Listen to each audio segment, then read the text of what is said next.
کہ امن کے ساتھ رہا جا سکتا ہے، ہر شخص اپنے مذہب پہ عمل کرے، امن کے ساتھ رہا جا سکتا ہے، لیکن اس کی کچھ شرائط ہیں، اس کی کچھ قیودات ہیں۔ آپس میں ایک دوسرے کے ساتھ دشمنی نہیں ہوگی، ایک دوسرے کے دشمنوں کے ساتھ تعاون نہیں ہوگا، ایک دوسرے کے خلاف فتنے نہیں ہوں گے، ایک دوسرے کے خلاف سازشیں نہیں ہوں گی، ایک دوسرے کو ان کے حقوق سے محروم نہیں کیا جائے گا، یوں پھر رہا جا سکتا ہے مشترکات کے اوپر۔ تو دین اسلام ہر وقت تیار ہوتا ہے اپنے مزاج میں، چونکہ اس کا مزاج آفاقی ہے، اس کا مزاج عالمگیر ہے، یہ زمین کے اوپر امن چاہتا ہے، امن اس کا سب سے بڑا مقصد ہے دین اسلام کا، کہ روئے زمین کے اوپر امن ہو۔ روئے زمین پر امن ہوگا تو اللہ کی عبادت ہوگی، اللہ کی بندگی ہوگی، اور محمد الرسول اللہ صلی اللہ علیہ وسلم کی اطاعت ہوگی۔ اگر زمین پر امن نہ ہو تو نہ اللہ کی عبادت ممکن ہے، نہ محمد الرسول اللہ کی اطاعت ہو سکے گی۔ بلکہ زمانہ جنگ کے تو احکام ہی اور ہیں، زمانہ امن کے احکام اور ہیں، اور زمانہ جنگ کے تو احکام ہی اور ہیں، وہاں تو فقہ ہی تبدیل ہو جاتی ہے۔ تو یہ دین اسلام کی طرف سے ایک بڑا آفاقی اور بڑا واضح پیغام۔ لیکن پھر اس کے بعد کیا ہوا، وہ اب تاریخ کا حصہ ہے کہ کیسے غزوہ خندق میں یہود مدینہ نے مشرکین مکہ کے ساتھ تعاون کیا، کیسے میثاق مدینہ کے معاہدے کو انہوں نے پامال کیا، انہوں نے توڑا اس معاہدے کو، اور مسلمانوں کی پیٹھ میں خنجر گھونپا۔ کیسے انہوں نے یہ کوشش کی کہ مسلمانوں کو مدینہ منورہ کے اندر سے ختم کر دیا جائے، کس طرح سے انہوں نے سازشیں کی، یہ اب تاریخ کا حصہ ہے۔ اور پھر کیسے جناب نبی کریم علیہ السلام نے ان کے خلاف جنگ لڑی، پہلے ان کو خیبر جانے پر مجبور کیا، اور پھر اس کے بعد خیبر سے بھی ان کو نکالا۔ حالانکہ ابتدا ایسے نہیں تھی، ابتدا تو یہ تھی کہ آئیے ہم اور آپ مشترکات پر اکٹھے ہو جاتے ہیں، آپ اپنی زندگی گزاریں، ہم اپنی زندگی گزاریں گے، آپ اپنے مذہب کے مطابق جئیں، ہم اپنے مذہب کے مطابق جئیں گے، ایک دوسرے کے دشمن کے ساتھ ہم تعاون نہیں کریں گے، ایک دوسرے کو ان کے حقوق سے پامال نہیں کریں گے۔ تو حضور نبی کریم علیہ السلام کی ذات عالیہ تو وعدوں کو وفا کرنے والی ذات ہے، وعدوں کو وفا کرنے والی۔ صلح حدیبیہ جب لکھا جا رہا مشرکین مکہ کے ساتھ، اور اس میں ایک شرط یہ تھی کہ مکہ مکرمہ سے کوئی بھی شخص اگر مسلمان ہو کر جائے گا حضور علیہ السلام کے پاس تو حضور اس کو واپس کریں گے۔ اب بظاہر بہت سخت شرط ہے، بہت سخت شرط ہے، بظاہر یہ معاہدہ بہت دب کے ہو رہا۔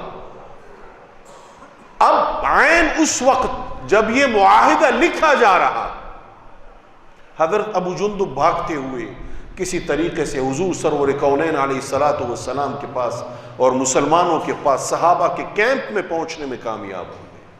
یہ مسلمان ہو گئے تھے، اور پھر ان کو قید میں رکھا گیا تھا، اور یہ تمام تر مسائل کا ان کو شکار کیا گیا۔ تو فوراً مشرکین مکہ کے وفد نے کہا کہ اے محمد ان کو واپس کیجیے، ابھی ابھی معاہدہ ہوا۔ حضور علیہ السلام نے ان کو واپس کیا اور فرمایا کہ اللہ رب العالمین آپ کے لیے کوئی راستہ نکالے گا۔ یہ الگ بات ہے کہ جب مشرکین مکہ ان کو واپس لے کے جا رہے تھے تو وہ راستے سے ہی فرار ہو گئے، اور پھر انہوں نے اپنا ایک ٹھکانہ بنا لیا مشرکین مکہ کے قافلے اور تجارتی راستوں کے اوپر، اور پھر جب ان کے قافلے اور تجارتی راستے وہاں سے گزرتے تھے تو ان کے اوپر حملہ آور ہوتے تھے۔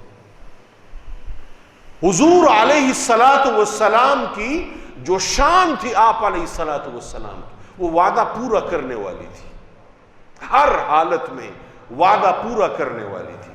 تو حضور نے جو معاہدہ مدینہ منورہ میں میثاق مدینہ کی صورت یہود مدینہ کے ساتھ کیا تھا، آخری وقت تک آپ علیہ السلام اور مسلمان اس کے اوپر قائم رہے۔ یہود مدینہ نے وہ معاہدہ توڑا، بار بار توڑا، فتنے کیے، سازشیں کی، بالآخر ان کو مدینہ منورہ سے نکالا گیا، خیبر کی طرف گئے، پھر ان کو خیبر سے نکالا گیا، اور یوں پوری جزیرۃ العرب سے ان کو نکالا گیا۔ تو اسلام کا پیغام امن ہے، آفاقی ہے، عالمگیر ہے، چونکہ یہ مذہب قیامت تک کے لیے ہے، پوری انسانیت کے لیے ہے، پوری روئے زمین کے لیے ہے، اور آپ جب تک امن نہیں ہو سکتا اس وقت تک پیغام کوئی پہنچا نہیں سکتے۔ تو دین اسلام اپنی مقصدیت میں سب سے پہلے امن کو ترجیح قرار دیتا ہے، اور سب سے پہلے امن چاہتا ہے کہ زمین کے اوپر امن ہو تو میرا پیغام پہنچے گا۔ چنانچہ صلح حدیبیہ جو بظاہر دب کر کیا تھا، بظاہر اس کی شرائط کو اگر دیکھا جائے تو معلوم یہ ہوگا کہ مسلمانوں نے یہ معاہدہ دب کر کیا ہے، لیکن قرآن کریم اس کو فتح مبین کہہ رہا، انا فتحنا لک فتحا مبینا۔ کیوں؟ کیونکہ اس کے نتیجے میں امن ہو گیا۔ جو ہی تھوڑا سا امن کا ایک زمانہ مسلمانوں کو ملا، حضور سرور کونین علیہ السلام نے والا نامے لکھے، مبارک خطوط لکھے، رومن امپائر کی طرف، پرشین امپائر کی طرف، حبشہ کی طرف مختلف تبلیغی وفود بھیجے، اور دین اسلام بہت تیزی کے ساتھ پھیلنا شروع ہوا۔ یہ بھی مشرکین مکہ سے برداشت نہ ہوا، صلح حدیبیہ بھی مشرکین مکہ نے توڑا، اور پھر اس کے نتیجے میں مکہ فتح ہوا۔ تو چاہے میثاق مدینہ ہو، چاہے صلح حدیبیہ ہو، یہ جو معاہدات حضور سرور کونین صلی اللہ علیہ وسلم نے کیے، ان کو پورا کیا، ان کو دوسرے فریق نے توڑا، اور جب دوسرے فریق نے توڑا تو پھر اس کے نتیجے میں مسلمانوں کو فتوحات حاصل ہوئی۔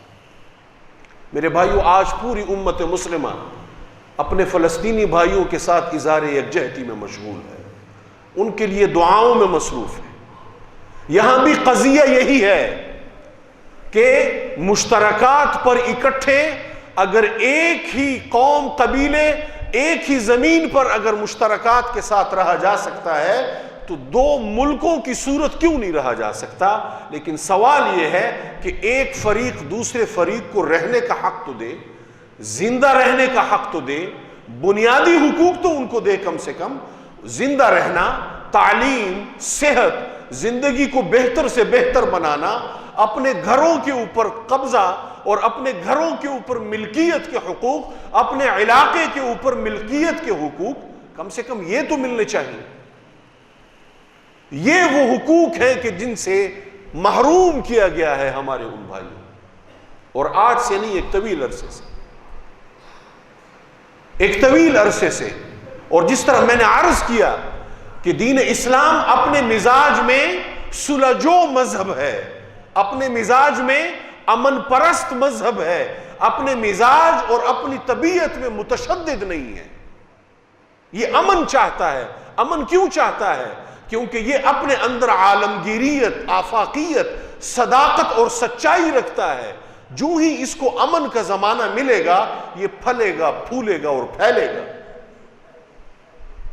لیکن اگر حقوق ہی نہ دیے جائیں، ہمارے گھروں پہ کوئی آ کے قبضہ کر لے، ہمارے علاقے پر، ہمارے محلوں پر، اور ہمیں اپنے ہی گھروں سے بے دخل کر دیا جائے، تو پھر اس کے بعد انسان کے پاس اور کوئی دوسرا چارہ نہیں رہ پاتا، اور کوئی دوسرا چارہ نہیں رہ پاتا۔ تو ہمیں ان کو اپنی دعاؤں میں یاد رکھنا ہے۔ کم سے کم ایمان کا درجہ یہ ہے، کم سے کم ایمان کا درجہ یہ ہے کہ ہم ان کے درد کو محسوس کریں، ان کے دکھ کو ہم محسوس کریں، ان کو اپنی دعاؤں میں ہم یاد کریں، ان کو ہم اپنی دعاؤں میں یاد کریں۔ یہ مغلوبیت کا زمانہ ہے امت مسلمہ کے اوپر، مغلوبیت، شکست و ریخ کا زمانہ ہے۔ یہ وقت گزرے گا، آنے والی نسلیں فتح یابی کا زمانہ بھی دیکھیں گی، لیکن اس وقت تک پہنچنا ہے، اس دین کو ان نسلوں تک پہنچانا ہے، صحیح سالم حالت میں پہنچانا ہے، اچھے پیغام کو ان تک پہنچانا ہے، اور اس وقت تک انتظار کرنا ہے۔ لیکن اس وقت تک کے لیے پھر یہ ہے کہ کم سے کم ان کے دکھ کو محسوس کیا جائے، ان کو اپنی دعاؤں میں یاد رکھا جائے۔ اللہ رب العالمین اس طرح کی آزمائش کا کسی کو شکار نہ کرے، اور جن کے اوپر یہ آزمائش ہے، اللہ رب العالمین ہمارے ان مسلمان بھائیوں کو فتح، کامیابی، کامرانی اور نصرت عطا فرمائے۔ وآخر دعوانا ان الحمد للہ رب